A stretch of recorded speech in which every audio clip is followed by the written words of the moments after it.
Here we are on the Aussie dollar 60-minute time frame, and this is a lower time pattern I've just got involved in. It's a potential wedge pattern. I've entered this in aggressively, playing for the breakout of the head and shoulders pattern. So in order to fully understand my workings out here, let's remove my orders, let's delete all the workings out, and let's do our higher time frame analysis.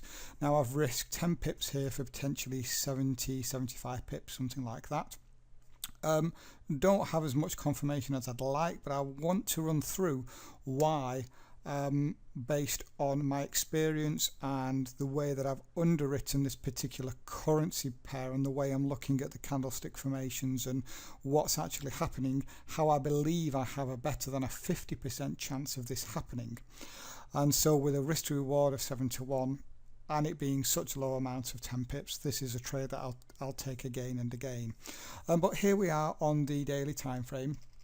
What I am just going to do here is just put a structure level on where the candle closed on the dailies, and that closed at the 7100 level. And if we look left for a structure, well, we pretty much just have this one level here. So at this stage, only a minor level of structure.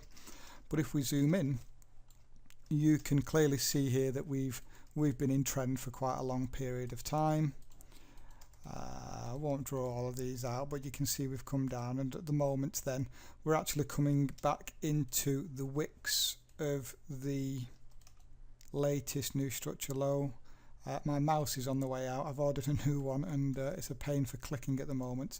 So that's how it's looking. Let's drop down to the 240. And what we have, I'm just going to remove these VS1 levels, is the market. Actually, I'm going to delete everything. The market came down. We saw a pullback. We saw another low. Quite importantly here, we have an area of consolidation which has been tested numerous times. And what we did then is we pulled back up to this level. And if you look left, we have failed to put in a new high. Okay, and so this entire area here is the outside return. So what we then did is we pulled back down. Look left again, we failed to put in a new low. We went up, we double bottomed, and now we've made a new high above this level here. So the way things are setting up right now is we came down for our test to the 7100 level. We tested that multiple times, and then we went higher. So this is acting now as major structure for me. What we did was we held this top level. We then came down and retested the left shoulder, the potential left shoulder, and we came down and double bottomed in this area, and we then violated and broke above. So right now I am looking at this as a head and shoulders, and I need a way into the head and shoulders. It's going to give me a valid risk to reward. Usually my stop would be underneath here, but I have no interest in taking a risk of 73 pips here, particularly since we have not violated the high here. If we were to violate and then pull back, that would be a good opportunity as well. But I'm looking at this now and saying, well, we're actually at the psychological number 7200 now, and we've just violated this internal level of structure. So is there a way in? So let's drop down the lower time frames and have a look if there's an opportunity that offers me a low amount of risk and a probability of more than 50%. And the only thing I can see here is that once again we have violated this level, but we've now also violated this level on the 60-minute time frame. So again, this is more confluence now. We've violated this, we've violated that, and we're up testing this level. We just violated the 7200 level as well. And the only thing that I'm noticing is this here. We have a major rally that's violated these two structure levels. So whenever I see a rally, I think to myself, well, could we then consolidate?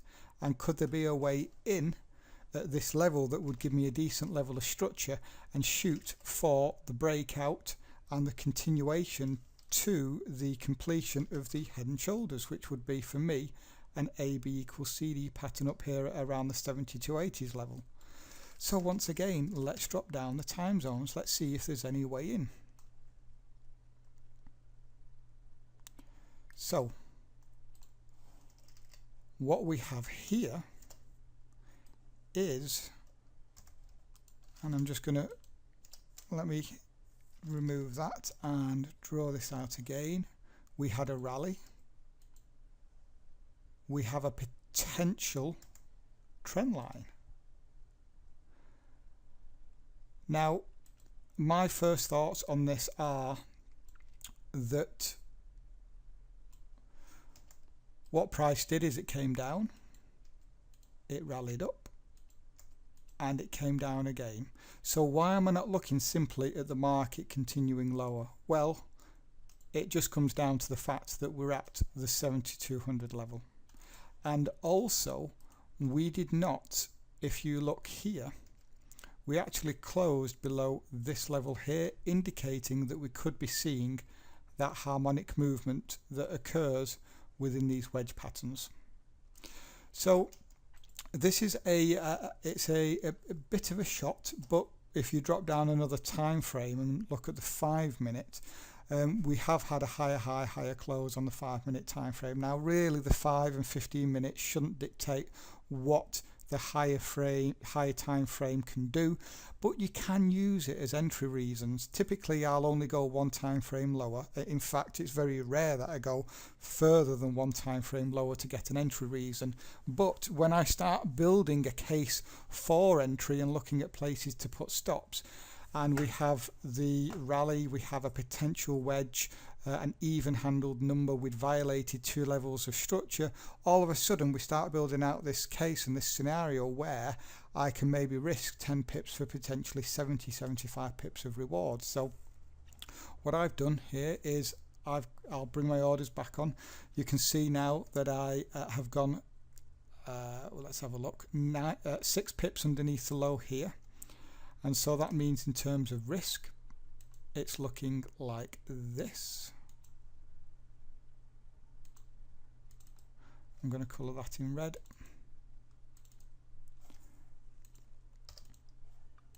And then reward is going to be looking like this.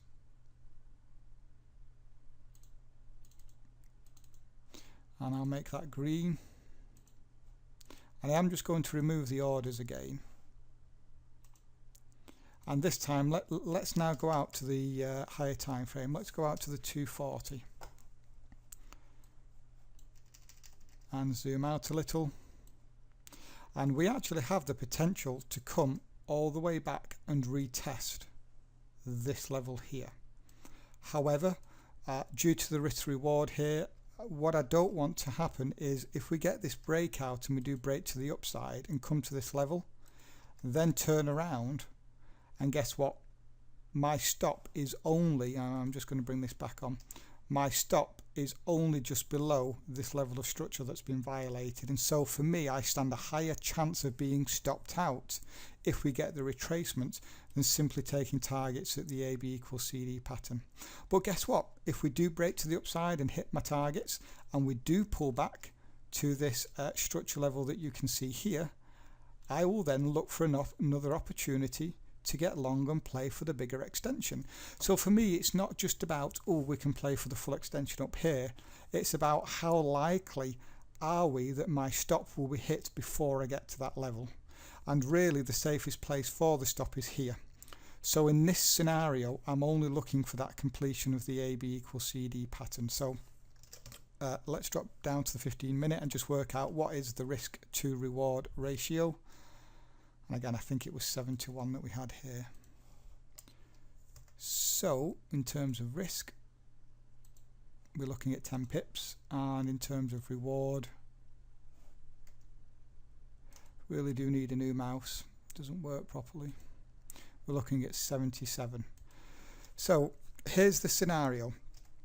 If we break here to the upside and we make an initial high above this level and start to pull back, I am going to move my stop to below this level, because I've now had confirmation that this is a wedge and we've had the breakout and we're seeing a pullback. So I want to make sure I'm not going to be stopped out. So at that stage I will give it more room. Now in terms of secondary targets, you know that I'm playing the AB equals CD pattern, but what I want to do as well is make sure that it comes in at structure and we have at least some fib confluence up there. And so if I put a structure level on here where I'm looking at taking targets, in fact I'm just going to have to delete everything off again just so we can see this clearly. I'm going into quite a lot of detail on this trade because for one I want to make sure what I've done is absolutely right, so this is extra confirmation for me, and second of all I want to be able to fully explain for me in the future why I've got in this trade and why I looked at being so aggressive in one respect but conservative in another. And so there's the AB equals CD pattern, and we are going to put in a structure level just here, just below the completion of it actually, and we can see actually if we zoom in here that we have an area that's been tested there, we have a zone that's here, there. Let's keep looking left. We've got a long wick there. So it isn't a fantastic structure level, but it's certainly a level where we could see a reaction before we come back down for my stop to be hit. Now, do we have any other confluence up there? If we invert this, we do have a oh, again, mouse isn't working, the clicker. Come on. There we go. We have a 1618 inversion coming in up there, and we have a 1414 coming in there as well. The only other fib confluence we have is really I think it was a 50%, and it's not a fib I pay attention to, not in this scenario. Well, actually just below that we have a 618, but we have a fib cluster there at the completion of the 1618, and I just want to be below that, making sure that I'm within that structure level. So we have a plan, we have entries, stops and targets. I know exactly what's going to happen if we break out of the wedge, and I will then move my stop further back to give it room to breathe. I know that if I'm wrong and we breach the wedge structure level and come lower right now, I'll be out for just 10 pips, and I know I've got a good projection for targets before the market potentially returns and stops me out. And I know I have another plan, and that is if we do see that retracement after my targets are hit, well guess what, I'm going to get involved long and play for the extension up here for the bigger targets of the completion of the head and shoulders pattern. So that's the plan. We'll come back and see whether or not this plan comes to fruition. A little update on the Aussie dollar. I did actually make an alteration. Once I completed the video, it occurred to me that very often wedge patterns do turn into head and shoulders, and when I re-looked at this, and what we did was we bounced off this level here and started to come back down, I said to myself, well, this could easily turn into a head and shoulders, a high and tight flag, should I say. And so what I did at that point was I did move my stop to just below the swing lows here, just in case the market did come down and hold that particular level. Now if we zoom in here, you can now see that we have tested 2 times on either side. So right now this would be a valid buying opportunity for me in terms of the high and tight flag. You can see it here in yellow, so if I just remove those off. And so I thought I'd jump in and just say what I've actually done is move my stop. For that reason, I still believe this is a very good trading opportunity based on everything that I've discussed in the video. I thought I'd left on my risk to reward amounts, but I think I've taken them off, so the risk has gone from 10 pips to about 16 pips now. So yeah, little update there. We'll come back again if we get the breakout. And we're back. Just a little update on this trade. The time is almost 10 o'clock now, and we still haven't yet put in a break above, close above this level. As you can see, we did come back down, back to break even, and we're back up here now. So this is now a confirmed high and tight flag for me.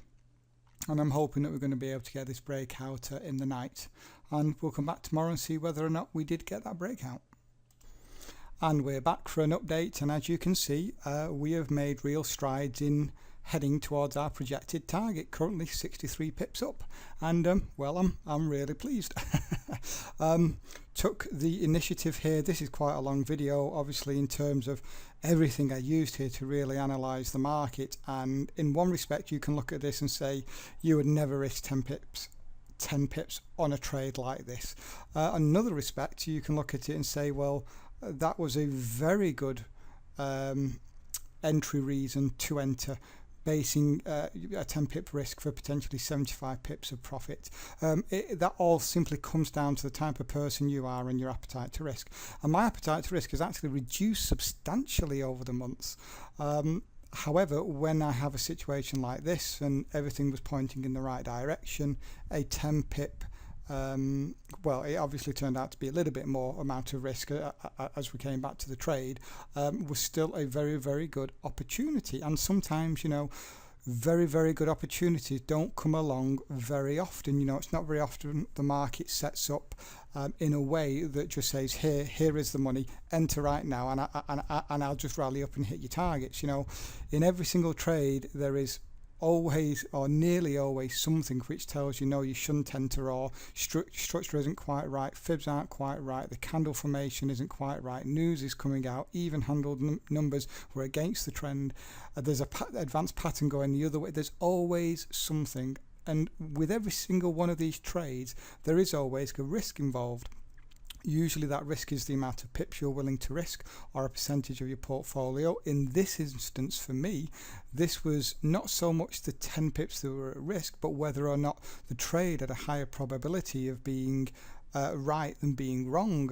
And this was the other day now. I'm just remembering back to what I actually said, but I believe I said that I believe I have a higher than 50% probability of this trade going on to win, even though it's only 10 pips of risk. And we obviously haven't hit yet, but I just thought I'd jump in here with this and offload this information. Makes me feel better. So what I'll do is now then I'll come back and hopefully catch this thing hitting. I hope I haven't put my foot in it there by saying that. I know that I said that before and the thing has just turned and stopped me out. So what I'm going to do now, because here on the 15-minute we've made multiple highs, I'm actually now just going to go a couple of pips here past break even. We do have some more news out later. It's probably not going to affect this, to be honest. We'll come back and see if we can get these 76 pips out of the market. Well, there we go, guys. The trade has now hit. Do me a favor, if you like the video and the way that I underwrite each of these trades and talk through the possibilities, the entry reasons, the stops, the targets, and then manage the trade through all the way through to completion, do me a favor, give me a like, share it with other like-minded traders, and if you do have a question about this particular trade and how I handled it, if there was something which I didn't explain or you don't understand, leave me a comment and I will get back to you.